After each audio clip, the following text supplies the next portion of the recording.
Você viu na nossa thumb que o Ernesto de la Cruz está de volta. E dessa vez ele não quer aplausos, ele quer vingança.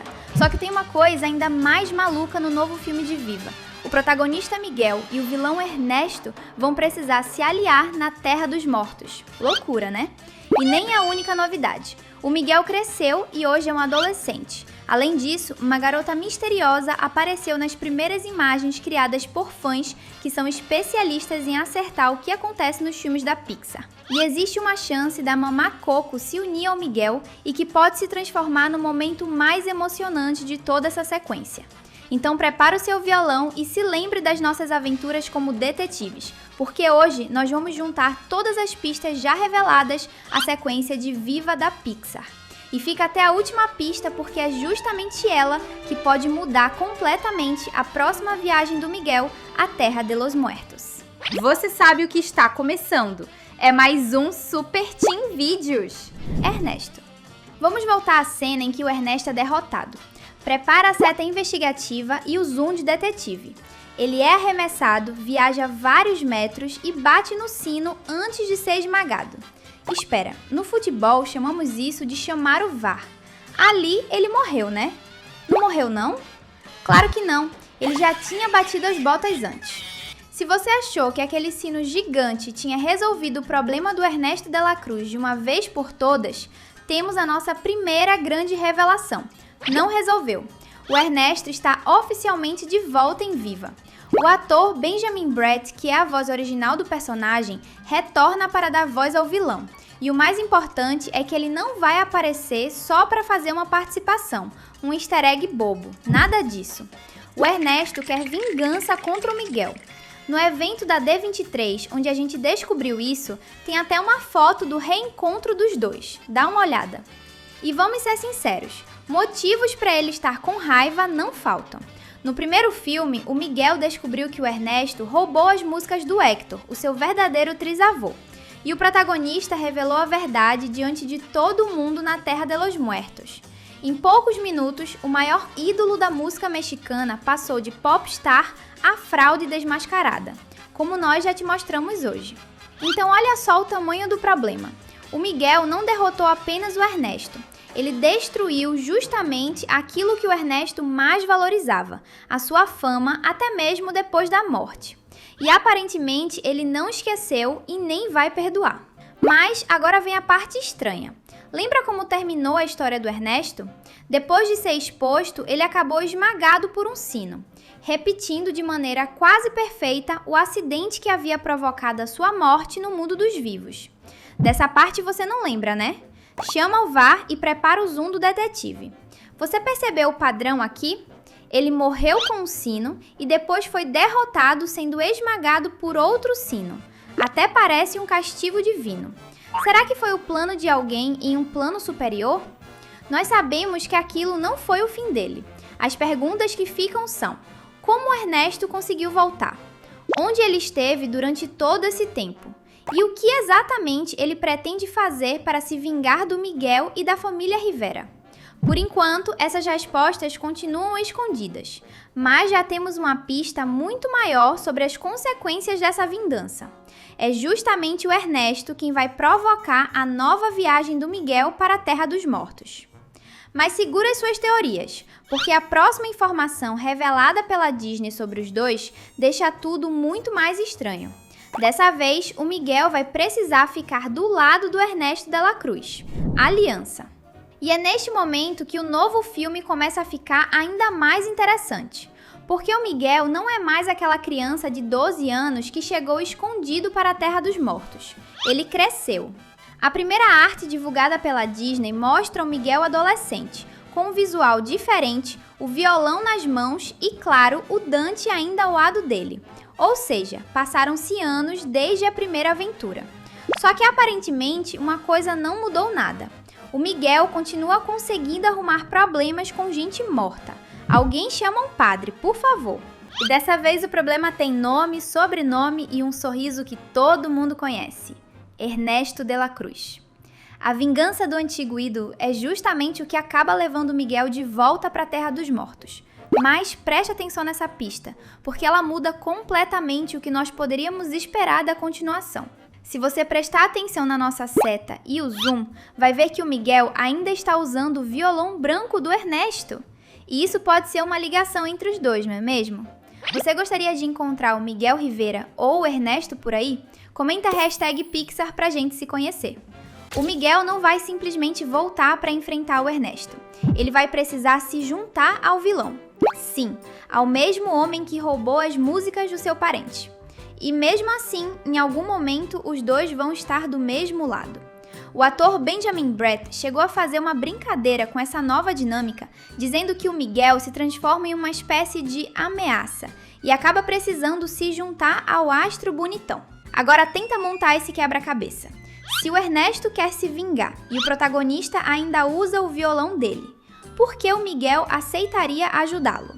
O que poderia ser tão perigoso a ponto de fazer o Miguelito aceitar essa aliança? Talvez exista uma ameaça ainda maior esperando na Terra de los Muertos. A nossa aposta é que o Miguel fez uma mudança no primeiro filme e isso gerou um problema. Em outras palavras, o Miguel fez uma pessoa pagar de verdade pelos seus crimes, mesmo depois da morte.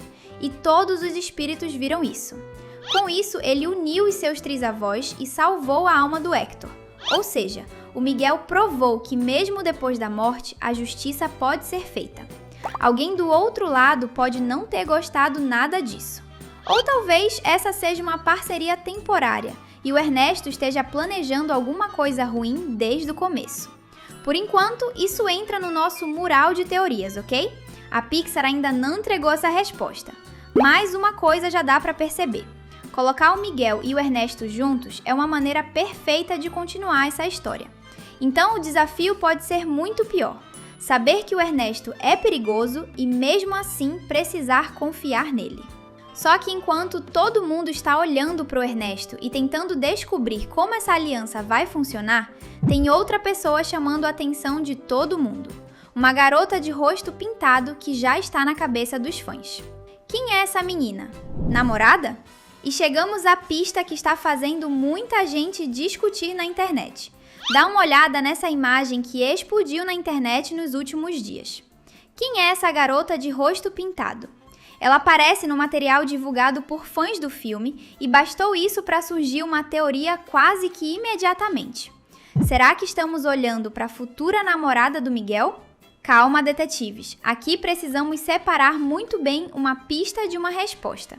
Até agora, a Disney não confirmou nenhuma nova personagem, não revelou o nome dessa garota e muito menos disse que ela é a namorada do Miguel. Então, por enquanto, romance é só teoria. Mas é justamente isso que torna essa garota tão interessante. Até porque o Miguelito está adolescente. E vamos ser sinceros, garotos de cabelinho cortados com um violão nas costas não costumam demorar muito para arranjar uma namorada. Dúvida? Compra lá um violão. Enfim, pensa comigo. O Miguel agora é adolescente. Colocar uma personagem desconhecida justamente nessa nova fase da vida dele dificilmente vai passar despercebido pelos fãs. Ela pode ser uma amiga? Alguém importante para a família Rivera? Uma personagem ligada ao Ernesto? Claro que sim, mas ainda não sabemos. E é aí que começa a nossa investigação.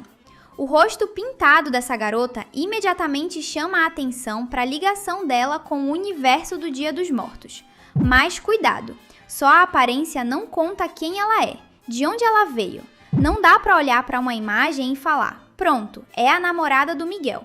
Seria fácil demais. Sem falar que ela já pode estar morta. Eu acho que é ilegal se apaixonar por gente que já foi. Enfim, vamos continuar. O mais divertido agora é guardar essa garota como uma peça sem lugar definido no nosso quebra-cabeça. Mas, e se ela não estiver morta? Olha como a coisa muda de figura, não é mesmo? O Miguel foi vivo para o mundo de Los Muertos. Por que outra garota não poderia? Talvez ela esteja lá para ajudar a família dela e encontre o Miguel. Neste caso, os dois se apaixonam lá e se encontrariam no mundo dos vivos. Eu acredito nessa teoria, você também? Enquanto essa menina representa alguém novo entrando na história do Miguel, existe outra personagem que pode provocar exatamente o contrário. Alguém que nós conhecemos muito bem, Mas antes de falar disso, temos uma missão para você. E se você ainda não é inscrito, já sabe o que fazer. Clica aí e ativa o sininho para não perder nenhum vídeo. E antes da nossa última pista, lembra de uma coisa importantíssima do primeiro filme. O Miguel já atravessou a Terra dos Mortos, encontrou seus antepassados e voltou para casa. Aquela foi a aventura, não é mesmo? Mas, desde aquela história, uma pessoa muito importante da família também partiu. E se o Miguel realmente voltar para a Terra dos Mortos em Viva 2? Então, existe um reencontro que agora se tornou muito possível. E essa pode ser a pista mais emocionante de todas: Abuelita. E agora chegamos à pista que pode transformar esse filme de uma aventura divertida em uma história capaz de destruir o seu coração. Porque antes de falar dela, pensa no que mudou desde a última vez que o Miguel entrou na Terra dos Mortos. Vamos ao final do primeiro filme. Na primeira aventura, Mamá Coco, a abuelita, ainda estava viva. Foi para ela que o Miguel cantou a música mais famosa desse filme, Lembre de Mim. Foi a memória dela que ajudou a provar quem o Hector realmente era. E foi através dela que a história da família Rivera finalmente conseguiu juntar todas aquelas peças que estavam separadas há tempo. Só que, no fim do primeiro filme, nós descobrimos que a Mamá Coco também morreu. Claro, ela já estava bem passadinha, né? E isso cria uma possibilidade que simplesmente não existia na aventura original. O Miguel está voltando para a Terra dos Mortos, então a Mamá Coco também está lá. Inclusive, prepara a seta investigativa e o zoom, porque temos imagens sim. Essa arte original da Pixar mostra o reencontro. Agora pense no tamanho disso. O Miguel conheceu o Hector depois que ele morreu. Conheceu vários dos seus antepassados naquele outro mundo. Mas com a abuelita seria completamente diferente. Porque ela não é apenas uma parente que o Miguel conhece nas histórias de família. Ele conviveu com ela. E foi justamente naquele momento entre os dois que uma das cenas mais emocionantes de todos os filmes da Pixar nasceu. A lembrança da abuelita renascendo. Então imagina o Miguel, agora crescido, retornando àquela ponte e descobrindo que a vovó que ele conhecia está esperando por ele. Só que aqui precisamos colocar o distintivo de detetive de novo. Depois de toda essa confusão com o Ernesto, a vingança, os dois se unindo, uma possível namorada, enfim, tudo isso não cria uma história clara. O Miguel está reencontrando alguém que ele ama na imagem vazada. E aí eu quero saber a sua teoria. Será que é a abuelita que une toda a história de novo? Como você acha que isso deveria acontecer? Será que ela vai reconhecer imediatamente aquele menino, visto que ela sofria de perda de memória quando era viva? Será que ela terá alguma coisa importante para contar? Ou será que a presença dela pode ter alguma ligação com o problema que Miguel vai enfrentar? Por enquanto, essas respostas continuam escondidas. A boa notícia é que já sabemos quando essa nova história vai chegar aos cinemas. Viva 2 estreia em novembro de 2029, 12 anos depois do primeiro filme. Até lá, ainda existe muito tempo para a Pixar revelar mais detalhes ou esconder outras pistas por aí. E você pode ter certeza de uma coisa: nós vamos estar procurando todas elas com você. A gente vai ficando por aqui. Falta pouco, mas até lá você pode continuar com a gente. Tem 2 vídeos super divertidos esperando por você. Valeu e até a próxima!